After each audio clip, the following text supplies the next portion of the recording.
السلام عليكم ورحمة الله وبركاته. إن الحمد لله نحمده ونستعينه ونستغفره ونعوذ بالله من شرور أنفسنا ومن سيئات أعمالنا. إنه من يهده الله فلا مضل له ومن يضلل فلا هادي له، وأشهد أن لا إله إلا الله وحده لا شريك له، وأشهد أن نبينا محمدًا صلى الله عليه وسلم عبد الله ورسوله. إن أصدق الحديث كلام الله تعالى، وخير الهدي هدي نبينا محمد صلى الله عليه وسلم، وشر الأمور محدثاتها، وكل محدثة بدعة، وكل بدعة ضلالة، وكل ضلالة في النار. وبعد، فنحن مع سير أعلام النبلاء، ومع واحد من كبار التابعين، وهو مطرف بن عبد الله ابن الشخير، تابعي ابن صحابي. مطرف ابن عبد الله نعته الإمام الذهبي بقوله: ابن الشخير الإمام القدوة الحجة أبو عبد الله الحرشي العامري البصري أخو يزيد بن عبد الله. هذا نعت الإمام الذهبي له: إمام قدوة حجة. حدث عن أبيه رضي الله عنه، اللي هو عبد الله بن الشخير، يعني مطرف اللي معنا حدث عن أبيه عبد الله بن الشخير، وحدث عن علي بن أبي طالب، وحدث عن عمار، وحدث عن أبي ذر وعثمان وعائشة، يعني سمع منهم وحدث الناس بالذي سمعه منهم. هذه معنى حدث عن فلان أو حدث عنه فلان، يبقى فلان سمع منه وحدث الناس بما سمعه منه.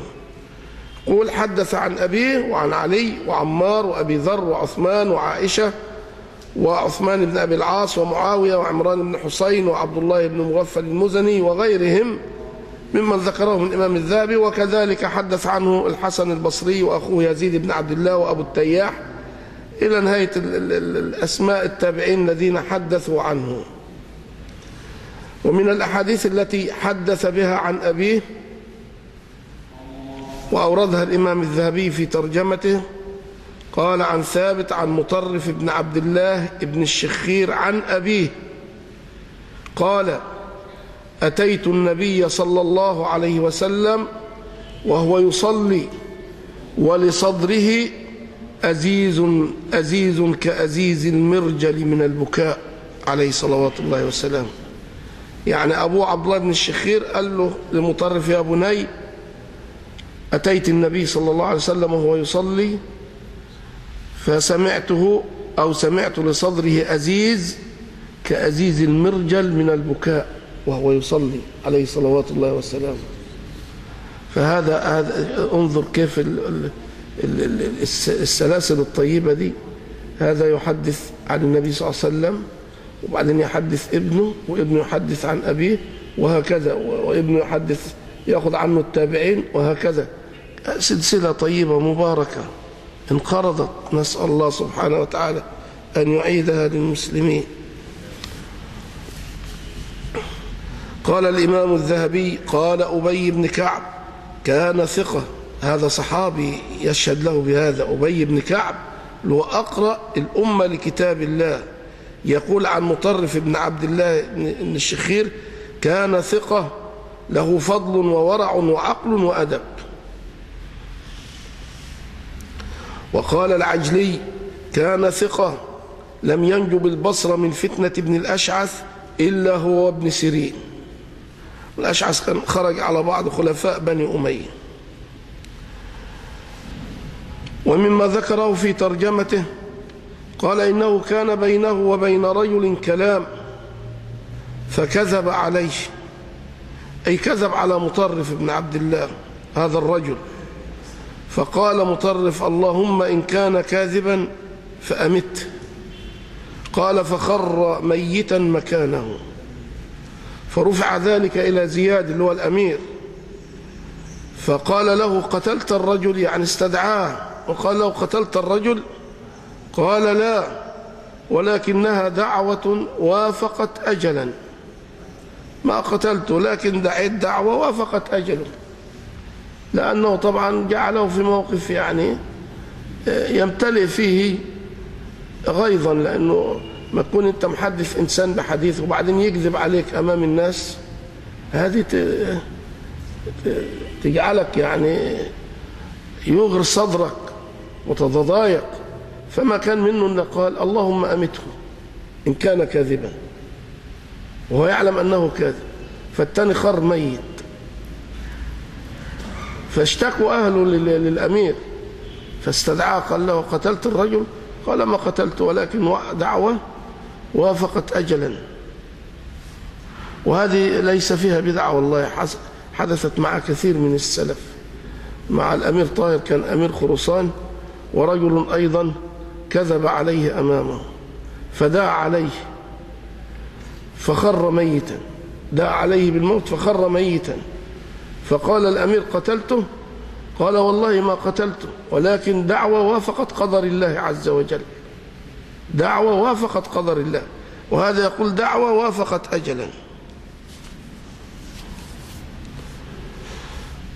ومن كلامه الطيب كان يقول: عقول الناس على قدر زمانهم، عقول الناس على قدر زمانهم. فانظر الزمان اللي انت فيه والناس اللي هي الصراء الأشراف، وقيس عقول الناس عليهم. إذا كانت العقول مستقيمة تجد عقول الناس مستقيمة، إذا كانت العقول فيها خبل وحماقة تجد هكذا أيضا الناس. نسأل الله العافية من سخطه. فعقول الناس على قدر زمانهم. ومن كلامه أيضا كان يقول: فضل العلم أحب إلي من فضل العبادة، وخير دينكم الورع. فضل العلم أحب إلي من فضل العبادة، لأن كل علم عبادة، وليست أي عبادة علم. كل علم تتقرب به إلى الله سبحانه وتعالى عبادة تتعبد بها لله، لأن ربنا تعبدنا بتحصيل العلم ونشره بين الناس، خاصة العلم الشرعي الموروث عن النبي صلى الله عليه وسلم. حتى لو كان علم من علوم الدنيا، بس تكون نيتك فيه رفع راية الإسلام ورفع كلمة لا إله إلا الله. ما تكون نيتك فيه أنك أنت تحصل شهادة أو شيء من هذا لعلوم الدنيا زي الرياضيات، الفيزياء، الكيمياء، الأشياء هذه تنفع. يبقى أنت المراد من تعلمك هذا العلم أنك تنفع به الأمة. وكذلك العلم الشرعي، العلم الشرعي عبادة. فيقول إن العلم، تحصيل العلم عنده أفضل من إيه؟ من العبادة. وهذا حق ولا لا؟ هذا حق والله.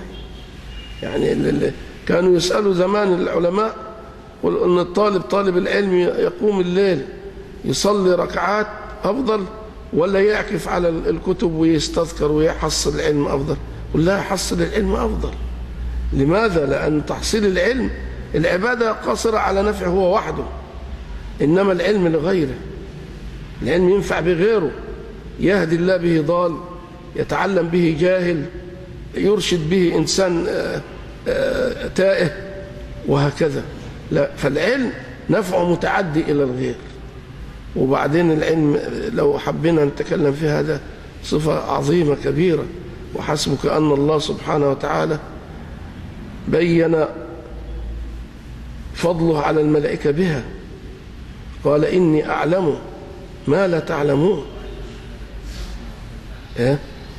وكذلك نوه بذكر الملائكة، وفضل آدم على الملائكة بسبب العلم اللي ربنا أعطاه إياه.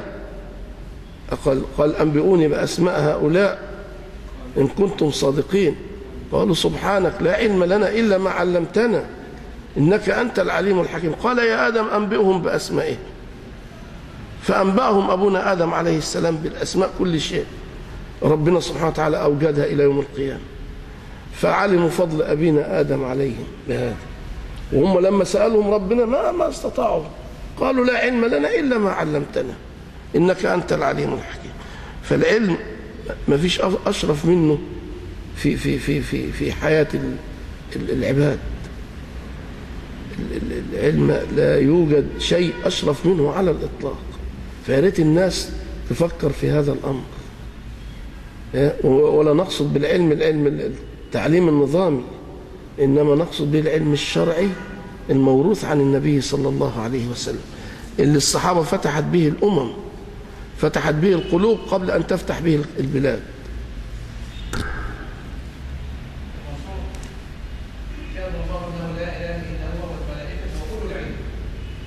نعم. جزاك الله خير. قال وروى قتادة عن مطرف بن عبد الله قال فضل العلم أحب إلي من فضل العبادة، وخير دينكم الورع. وقال أيضا في بعض الأشياء التي يعني برى أننا لا نتحدث فيها لأنها ما لها كبير فائدة. يقول وفي الحلية عن مطرف بن عبد الله قال لأن أبيت نائما وأصبح لأن أبيت نائما وأصبح نادما أحب إلي من أن أبيت قائما وأصبح معجبا. قل لأن أبيت نائما وأصبح نادما أحب إلي من أن أبيت قائما وأصبح معجبا. وهذا حق ولا لا؟ إنسان يقول أنا لو طبعا ربنا أثنى على الذين يبيتون لربهم سجدا وقياما. قال والذين في صفات عباد الرحمن والذين يبيتون لربهم سجدا وقياما. فهو يقول لو طبعا في بعض الناس ربما تبيت لله قائما وسجدا، لكن يصبحون بعد ذلك معجبين بأنفسهم، نسأل الله العافية. والعجب هذا يحبط عملهم هذا، لأن الله سبحانه وتعالى غني عنهم وغني عن ذلك سبحانه وتعالى. إن أحسنتم لأنفسكم، فترى يعجب بذلك، وترى يستحقر الناس بقية الناس عنده، ويرى أن الناس ديت ماشي حالك، وربما يحكم على بعضهم والعياذ بالله بالنار ويحكم لنفسه بالجنة. وهذه من فتن الشيطان الرجيم، نسأل الله العافية. لكن ذلك الصحابة كانت على وعي كبير من هذا، حتى ذكروا أن بعض التابعين أراد أن هو يركب البحر، فأشار لمركب، فوقف له الراجل اللي هو الربان بتاع المركب، فركب معه، فوجد في المركب دي كلها أوعية خمر، مليانة أوعية خمر. فسأله قال له لمن هذه الخمور؟ احنا في ديار مسلمين. قالوا هذا للخليفة أو للأمير. فالراجل بص يمين وبص شمال، وجد قطعة من الحديد، فأمسك بقطعة الحديد وظل ينزل على وعاء يكسره حتى يجي على آخر وعاء، ورفع الحديد وراح رميه وما رضيش يكسره. الراجل الثاني يصرخ صاحب المركب، وابو راح طالع ونادى للجنود وخدوه طلعوا بيه على مين؟ على الأمير. قام الأمير قال له لما فعلت هذا؟ قال شفقة عليك، أشفقت عليك. طبعا الراجل حكى له، قال له كسرهم كلهم إلا واحد. قال له طب وليه تركت الواحد الأخير ده ما كسرتوش ليه؟ قال له والله جيت عليه هو اجى عنده وبصيت لقيت دخل في نفس العجب إن أنا كسرت أشياء للأمير، فخشيت أن أحبط عملي بهذا فتركته. شوف اللحظة لحظة كيف. وأشد من هذا ما وقع على علي بن أبي طالب رضي الله عنه، إنه كان في معركة أظن في خيبر أو في غيرها، معركة يهود، وبعدين ألقى بيهودي على الأرض ورفع السيف عشان يضرب عنقه، فاليهودي أراد إن هو يزيحه عنه فبصق في وجهه، خلاص بقى هيتقتل، فبصق في وجه علي بن أبي طالب، فنظر لعلي بن أبي طالب وتركه الصبر ولم يقتله. فجري وراء اليهودي قال أسألك بالله لما لم تقتلني؟ قال لأنك بصقت في وجهي، فلو قتلتك أخشى أن يسألني الله عز وجل أنت لم تقتله من أجل إنما قتلته لأنه بصق في وجهي. فانظر كيف ينظرون إخلاصهم لله سبحانه وتعالى وخوفهم من العجب بالنفس. فهكذا كانوا ينظرون في أنفسهم ويعالجونها. لأن أبيت نائما وأصبح نادما، إنني أقوم زعلان ومتضايق إنني ما قمتش ووقفت صليت ركعتين لله سبحانه وتعالى بالليل، أنا اللي خسران، راح علي هذا الوقت الطيب المبارك في دعوة كنت أدعوها، في ذكر كنت أذكر الله سبحانه وتعالى فيه، فأصبح نادما. أحب إلي من أن أقوم أصلي لي 6 7 8 ركعات وبعدين أبص للناس على إنهم مضيعين الدين ومضيعين الدنيا وأنا اللي قائم بالدين. لأن أبيت نائما وأصبح نادما أحب إلي من أن أبيت قائما وأصبح معجبا. لأن العجب ده خلاص حبط عمله، العجب يحبط العمل، نسأل الله العافية.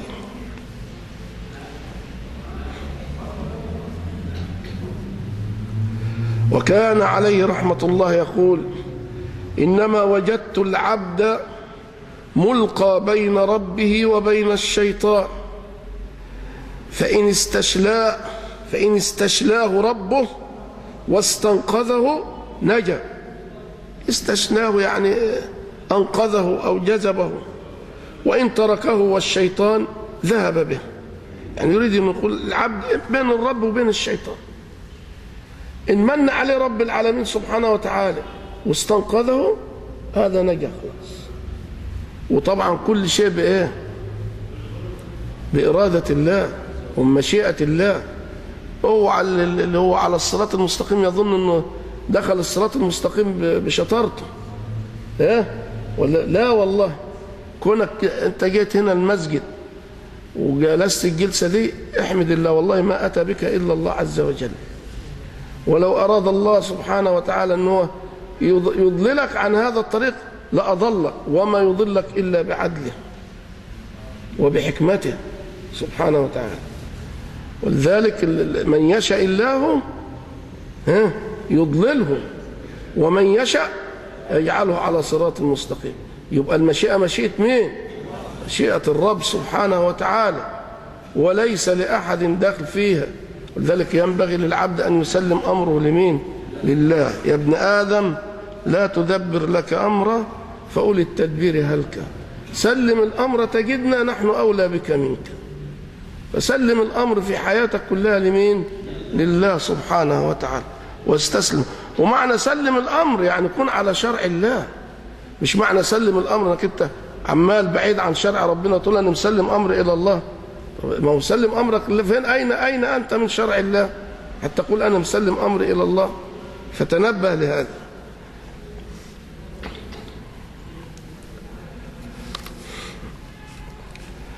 ومن كلامه الطيب أيضا أنه قال لو أخرج قلبي فجعل في يساري وجيء بالخير فجعل في يميني ما استطعت أن أولي قلبي منه شيئا حتى يكون الله يضعه. دي عقيدة. يقول يعني لو فرض قدرا إن قلبي خرج ووضع على يساري والخير اللي في الدنيا اجتمع وإجي على يميني، يعني أستطيع أشيل من هنا وأحط هنا. يقول والله ما استطعت أن أحمل شيء من الخير أضعه في قلبي إلا أن يدخله الله سبحانه وتعالى. إلا أن يدخله الله. وهذه عقيدة صحيحة. كم من أناس تتاح لهم فرص، مثلا تجد يروح بلاد الحجاز للعمل فيه، يقعد له 5-6 سنين ويجي يقول لك والله أنا رحت يا عم، أنا بس الحرم ده ما شفتوش. والله يا ما شفنا ناس بهذا الأمر، الحرم ده ما شفتوش. طب ليه؟ أهو جنبه الحرم، فرصة ربنا لا يريده. بس من الآخر كده ربنا عز وجل لا يريده، ولو أراده الله عز وجل والله لهيأ له الذهاب إلى هناك بكل سهولة. فشوف مطرف بن عبد الله بن الشخير يقول: لو قدر ان قلبي دي طلع وبقى على يساري، والخير اللي في الدنيا اجى على يمين، لا استطيع ان احمل شيئا من الخير اضعه في قلبي حتى يكون الله الذي يضعه سبحانه وتعالى. يعني هي كده ببساطة: وما توفيقي إلا بالله، وما توفيقي إلا بالله. فما من موفق إلا بتوفيق الله عز وجل. فإياك والغرور، وإياك أنك تنفتن، ودايما انظر لأحوال من كانوا قبلك. يعني أنت لو حفظت شيء من العلم تجد نفسك أحيانا تصل نفسك أنك أنت أعلم من في الوجود، وهذا مصيبة. شوف من كان أعلم منك، تروح مثلا تحج لك 10-12 حجة مثلا، ونسيت ان في ناس حجت 80 حجة و90 حجة. في سلفنا حج اكثر من هذا ايضا بحياته كلها، عمره كله لا ينقطع عن هذا. في واحد حج 70 حجة من التابعين، وبعدين في كل عرفة يقول: يا رب ارجعني اليه العام القادم، ارجعني اليه العام القادم. ويقول للناس هذه الدعوة، يقول: أنا أدعو الله بهذه الدعوة. وإجا في السنة الأخيرة قالوا له: دعوت الدعوة، فقال: استحيت من ربي، فوالله ما جاء عليه ذو الحجة حتى توفاه الله عز وجل. ناس كانت صادقة، قلوبها صادقة.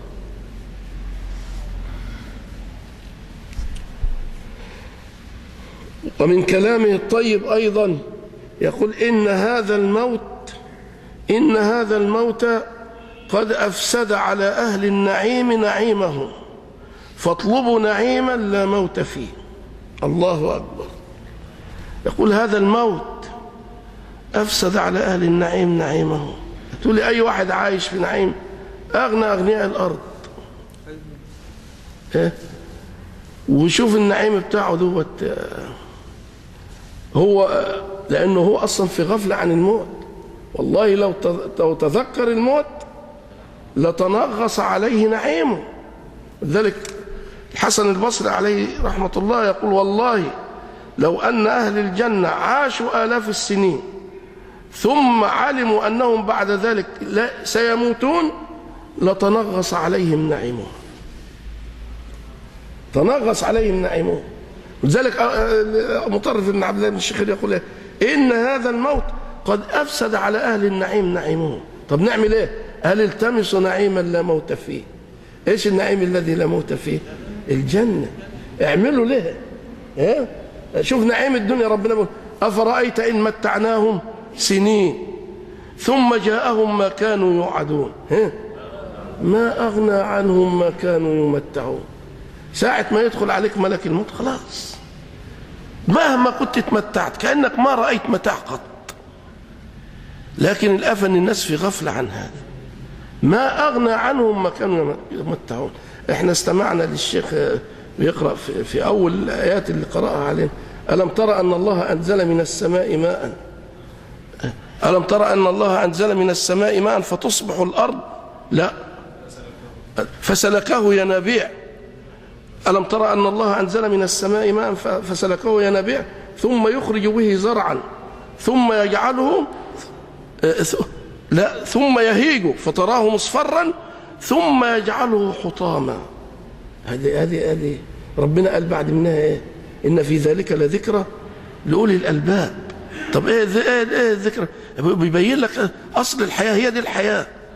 انت تنزل طفل ورور، ايه اللي هو الماء اللي نازل ويطلع الخضره من الارض، ايه، وبعد كده تعيش مع الحياه دي وتكافح وتعمل، وبعد كده تبقى حطام، تموت وتنتهي.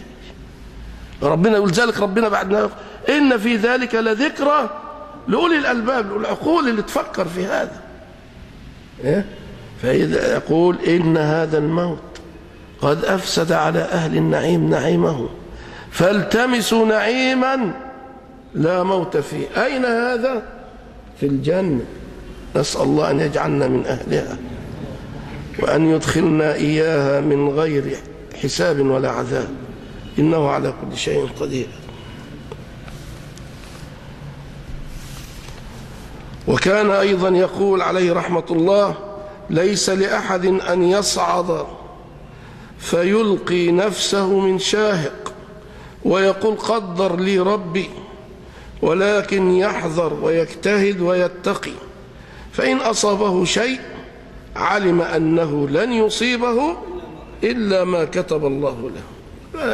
هذا كلام طيب، كلام ثمين.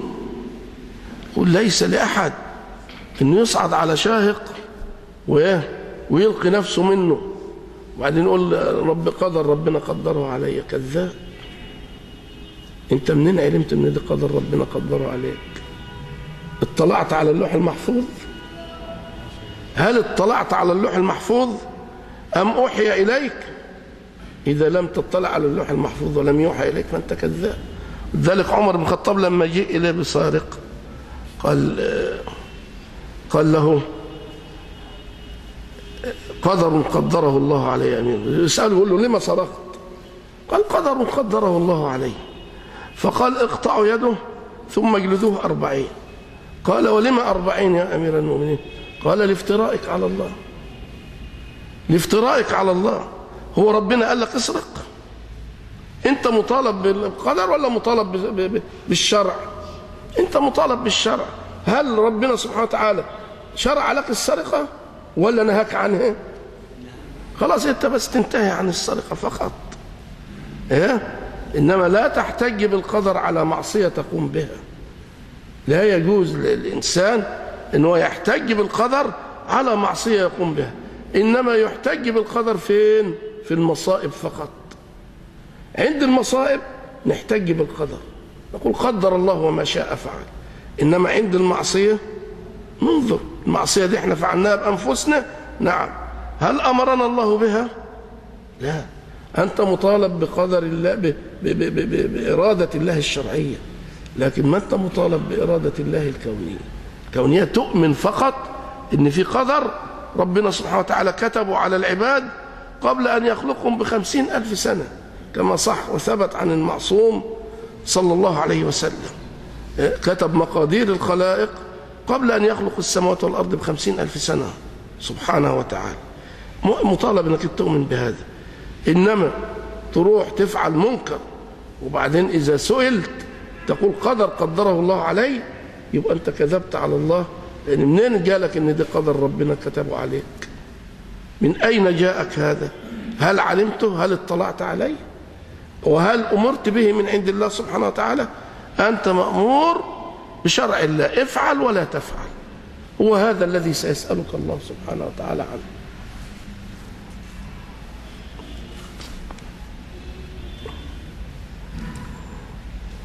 كذلك له قول يقول لا تقل فإن الله يقول، ولكن قل قال الله تعالى.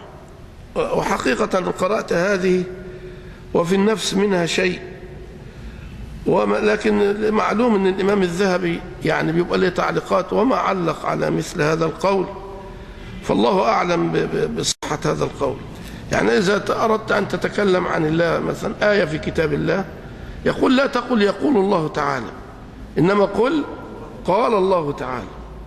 ولا يزال علماءنا ونسمعهم ونقرأ لهم من العلماء حتى السلف القدامى يقول والله تعالى يقول كذا ويقول كذا، فيبقى الأمر على ما نعلم، ويكون هذا من اجتهاد من مين؟ من مطرف بن عبد الله بن الشخير، لأن يقول هي بمعنى قال، يقول بمعنى قال، يعني باعتبار ما هو موجود. إذا قلت يقول الله تعالى، هو ربنا قالها ولا ما قالها؟ قالها خلاص. والله يقول الحق، الله يفتح عليك، والله يقول الحق وهو يهدي السبيل. فهذه تكون من اجتهاد مطرف بن عبد الله بن الشخير. وكما قلنا ليس أحد في الأمة معصوم إلا النبي عليه الصلاة والسلام، كل يخطئ ويصيب إلا نبينا محمد صلى الله عليه وسلم.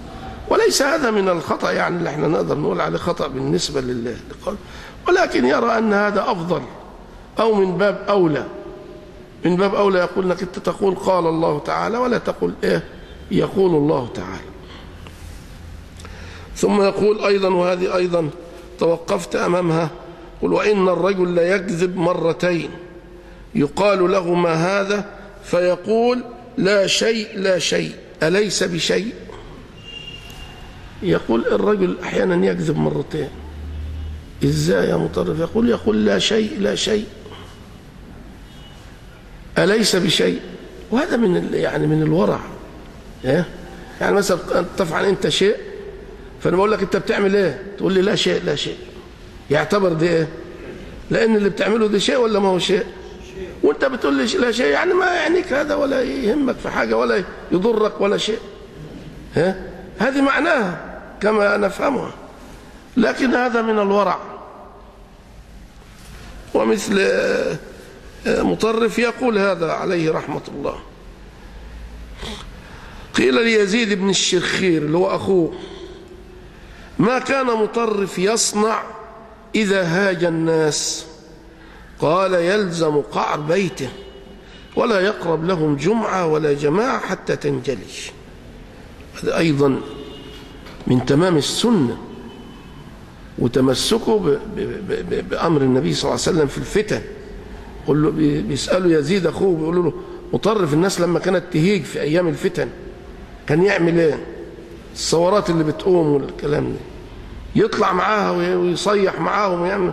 لا، كان يلزم قعر بيت ولا يشاركهم في جمعة ولا جماعة، حتى الجمعة يصليها في بيته ظهرا، وصلاة الجماعة يصليها في بيته حتى تنجلي هذه الفتنة.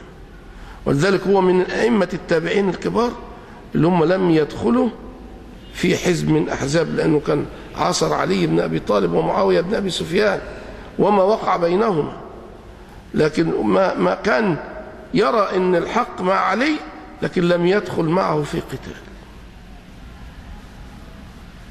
وهذا طبعا لا شك أنه أسلم لدينك.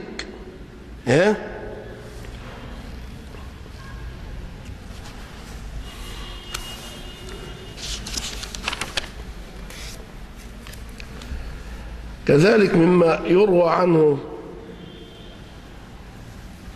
يقول هو كنا نأتي زيد بن صحوان أو صوحان، زيد بن صوحان، وده كان أيضا من أصحاب علي بن أبي طالب رضي الله عنه، هو زيد بن صوحان هذا.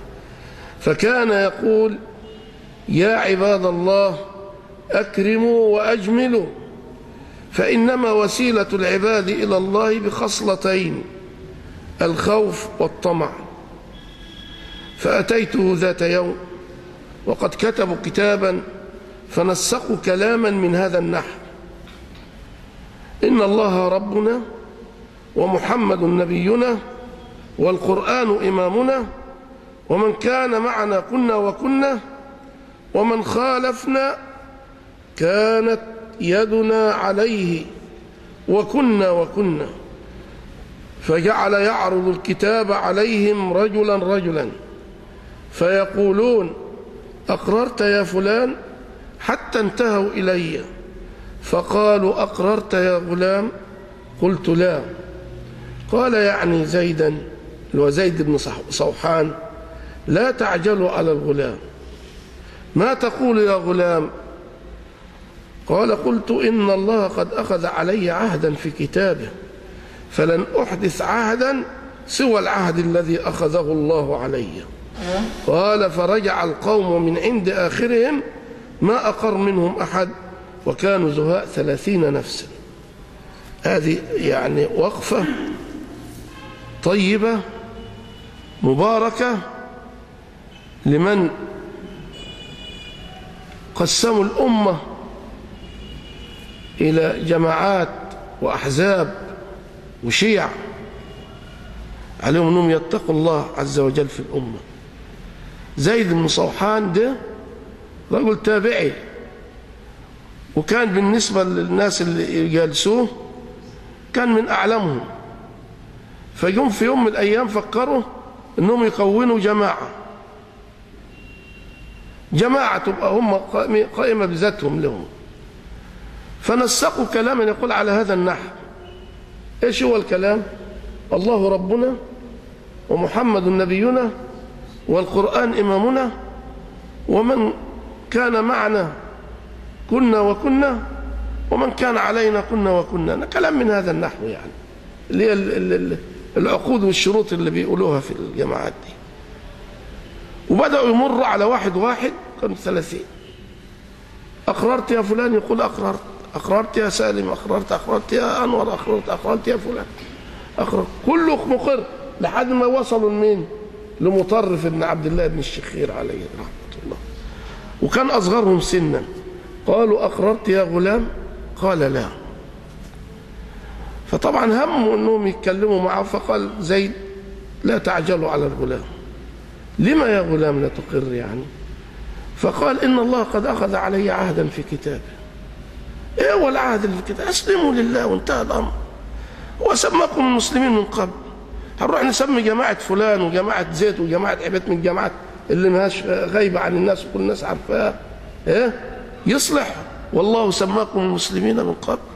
خلاص انتهت. ما يصلح أبدا هذا الشيع وهذه الأحزاب وهذه الجماعات، هذه فرقت الأمة وكله بيكيد للآخر، وإن أظهروا شيء من الود أحيانا أو شيء من المحبة، هذه فرقت الأمة يا عباد الله، لا تجوز. والنبي صلى الله عليه وسلم أخبرنا إن الأمة دي ستفترق 73 فرقة كلها في النار إلا واحدة. قالوا من هي يا رسول الله؟ قال ما كان على ما مثل ما أنا عليه وأصحابي. وأنت لما تخرج تقول الله ربنا ومحمد نبينا والقرآن إمامنا، طب وبقية الناس دي إيه اللي معاك اللي في الأمة اللي أنت عايش فيها؟ أليس الله ربها؟ أليس محمد نبيها؟ أليس القرآن إمامها؟ نعم. فلما أنت فرقت وجعلت هنا حزب وهنا حزب؟ وهذه الأحزاب سنة فرعونية، أول من أبدعها فرعون، وربنا ذكرها في القرآن، قال إن فرعون علا في الأرض وجعل أهلها شيعا. لما يجعل أهلها شيعا؟ ليه يكسر شيعهم وأحزابهم؟ لأجل أنه فرق تسد. فهذه الأحزاب وهذه الشيع وهذه الجماعات لا تجوز. أقررت يا غلام؟ إن الله قد أخذ علي عهدا. خلاص كل واحد مع عهد مع الله، لا إله إلا الله محمد رسول الله. ويبقى الفرق بين الناس يتفاوت على حسب تقوى الناس مع الله سبحانه وتعالى. إن أكرمكم عند الله أتقاكم. إنما إن احنا نقسم الأمة شيع وأحزاب وفرق متناحرة، هذه ليس من الإسلام في شيء. أمدعوا. قال وكانوا زهاء 30 نفسا. انظر أيضا للناس، لأن عشان تعرفوا فارق بين من يعني دول كانوا يفعلون هذا وعندهم حسن نية فيما يفعلون. ايه الدليل على انهم عند حسن نية فيما يفعلون؟ انهم عندما جالهم الامر من غلام رجعوا عما قالوا وعلموا انهم كانوا مخطئين في هذا الامر.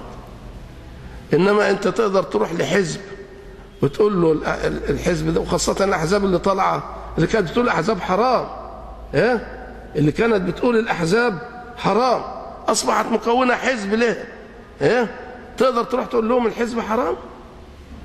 تقدر؟ خلاص إن هي إلا أهواء. ولذلك مثل هؤلاء نفض يدك منهم، لأن الله تعالى يقول فإن لم يستجيبوا فإن لم يستجيبوا لك فاعلم أنما يتبعون أهواءهم ومن أضل ممن اتبع هواه بغير علم.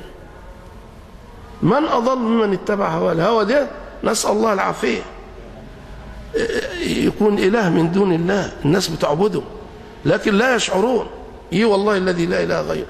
وما ذكر الله الهوى في القرآن إلا ذمه. وحسبك فيه قول الله تعالى أفرأيت من اتخذ إلهه هواه. من اتخذ إلهه هواه وأضله الله على علم. اتخذ إلهه هواه. كيف اتخذ إلهه هواه؟ لأن ربنا بيقول والهوى بيقول بتاعه. يوم هو يقدم الهوى على كلام مين؟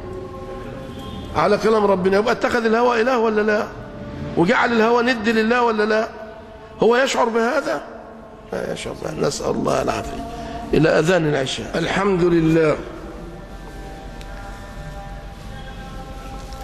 قال قتادة كان مطرف إذا كانت الفتنة نهى عنها وهرب، وكان الحسن ينهى عنها ولا يبرح. يعني يقف في شاهد، لكن مطرف ينهى عنها ويهرب عليه رحمة الله.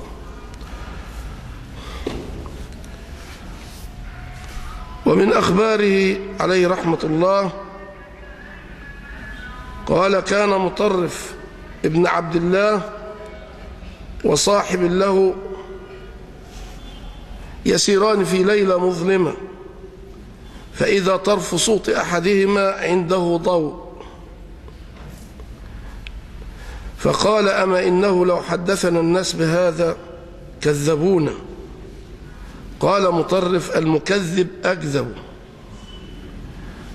كان هو صاحبه ماشي في ليلة مظلمة، فإذا طرف أحدهم فيه نور يضيء لهم الطريق، فقال له صاحبه يقول لمطرف لو حدثنا الناس بهذا قلنا وإحنا ماشيين في الليل أضاء لنا طرف الصوت هيكذبونا. فقال له مطرف المكذب المكذب أكذب. إيش يعني هذا؟ يقول الإمام الذهبي يقول المكذب بنعمة الله أكذب. يعني إحنا لو إحنا دي نعمة من الله سبحانه وتعالى نحدث بها الناس، لو ما حدثناش بها الناس يبقى إحنا إحنا الكذابين. لأن الله تعالى يقول وأما بنعمة ربك فحدث. وهذه نعمة عظيمة وهي كرامة، والكرامة ثابتة ولا لا؟ للأولياء الله عز وجل الكرامة ثابتة، وأثبتن للأولياء الكرامة ومن نفاها فانبذن كلامه. ثابتة بالكتاب وبالسنة. كرامة هي أمر خارق للعادة يظهره الله سبحانه وتعالى على من ظاهره الصلاح من باب التثبيت له. هذه في الأمة ربنا ذكرها في القرآن لمريم الصديقة كلما دخل عليها زكريا المحراب وجد عندها رزقا قال يا مريم أنى لك هذا قالت هو من عند الله. وذكرها الله سبحانه وتعالى لأهل الكهف قال ولبثوا في كهفهم 300 سنين وازدادوا 9 وهم ليسوا أنبياء إنما شباب آمن بدعوة المسيح عليه السلام بينما كان قومهم على الكفر وعبادة الأوثان. ولجأوا إلى الغار وناموا فيه كام سنة؟ 309 سنين. دي كرامة ولا ما هي كرامة؟ كرامة. وأثبتن للأولياء الكرامة. لكن الولي من هو الولي؟ المؤمن التقي هذا هو الولي. مش الولي شوية الدراويش اللي لا. قال الله تعالى ألا إن أولياء الله لا خوف عليهم ولا هم يحزنون. من هم أولياء الله؟ قال الذين آمنوا وكانوا يتقون لهم البشرى في الحياة الدنيا. بشرى اللي أحيانا تأتيهم مثل هذا أو رؤيا صالحة ترى له أو يراها فهذا مطرف بن عبد الله بن الشخير كان يسير في الطريق فتطيء له إيه؟ طرف صوته.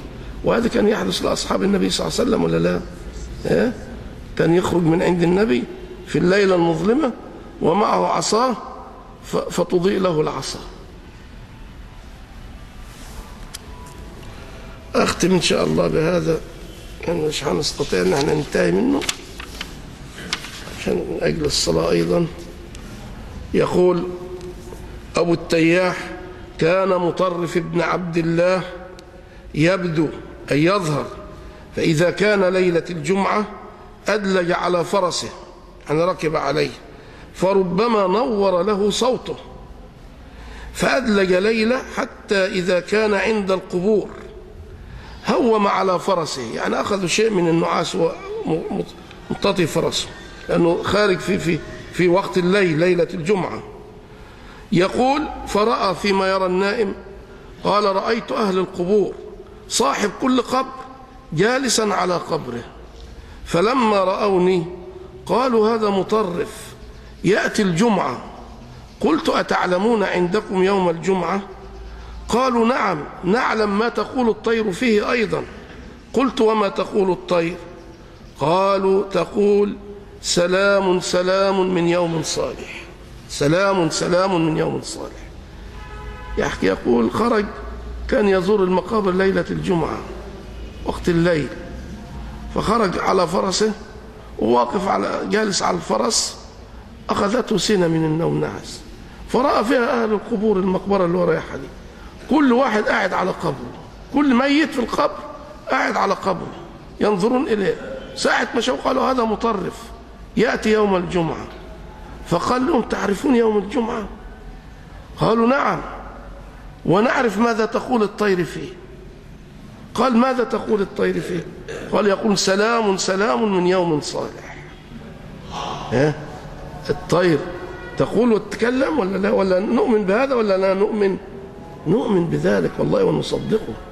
وعندك في القرآن الكريم في سورة النمل: قالت نملة يا أيها النمل ادخلوا مساكنكم لا يحطمنكم سليمان وجنوده وهم لا يشعرون.